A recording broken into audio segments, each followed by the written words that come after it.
Bonjour, aujourd'hui on plonge dans une idée spirituelle, mais alors vraiment révolutionnaire qui nous vient du XVIIIe siècle. Une idée qui a complètement changé la donne pour des milliers de personnes dans leur rapport au divin. On va parler de l'enseignement du Baal Shem Tov et de ce qu'il a appelé la voie de la joie. Alors, la question au fond, elle est universelle, elle traverse les âges. Comment est-ce qu'on fait pour se rapprocher du divin? Toutes les traditions spirituelles ont essayé d'y répondre. Mais avant le Baal Shem Tov, eh bien, la réponse qui dominait dans son entourage était très, très différente de ce qu'on pourrait imaginer aujourd'hui. Pour vraiment saisir à quel point cette nouvelle idée est un choc, il faut qu'on se replonge un peu dans le contexte de l'époque. Un monde dur, souvent plein de souffrances. Et l'approche spirituelle qui allait avec, c'était ce qu'on peut appeler l'ancienne voie. Un chemin, disons, de rigueur et d'austérité. En gros, l'idée c'était ça. Pour que l'âme s'élève, il fallait que le corps, lui, se soumette. On parle de privation, de jeûne. C'était assez rude. Et il faut comprendre que pour beaucoup, dans un quotidien déjà difficile, s'infliger cette souffrance supplémentaire, eh bien ça semblait être le seul chemin possible vers Dieu. En bref, une spiritualité qui demandait de renoncer au monde. Et c'est justement là, dans ce climat, qu'arrive le Baal Shem Tov. Et lui, il va proposer quelque chose de radicalement différent. Une véritable révolution spirituelle. Une voie où il n'est plus question de se retirer de la vie, mais au contraire de s'y engager à fond. Regardez, le contraste est juste saisissant. D'un côté, l'ascèse, la souffrance, le retrait du monde.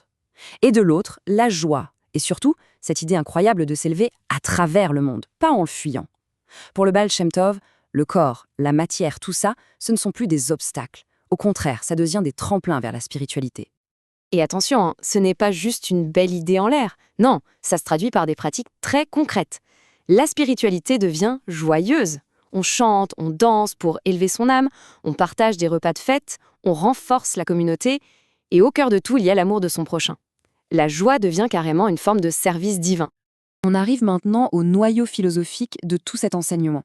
Parce que cette joie, ce n'est pas juste une émotion qui passe, c'est beaucoup, beaucoup plus profond que ça. Et c'est là le point crucial. La joie, selon le Baal Shem Tov, ce n'est pas une conséquence, vous savez, le résultat d'un truc sympa qui arrive. Non, c'est un choix actif. C'est la capacité de générer cette joie à l'intérieur de soi, peu importe les circonstances extérieures, juste en se concentrant sur le bien, sur le divin qui est présent dans l'existence. Donc, la joie, la simcha en hébreu, ce n'est pas un état passif qu'on subit, c'est une décision, un mouvement de la conscience. C'est l'acte délibéré de porter son attention sur le positif, de le chercher, au lieu d'attendre passivement qu'il se pointe. C'est un véritable entraînement de l'esprit, en fait. Bon, alors, qu'est-ce qu'on retient de tout ça? C'est quoi le message clé, celui qui nous parle encore aujourd'hui? En fait, l'enseignement du Baal Shem Tov, c'est une invitation à changer complètement de perspective.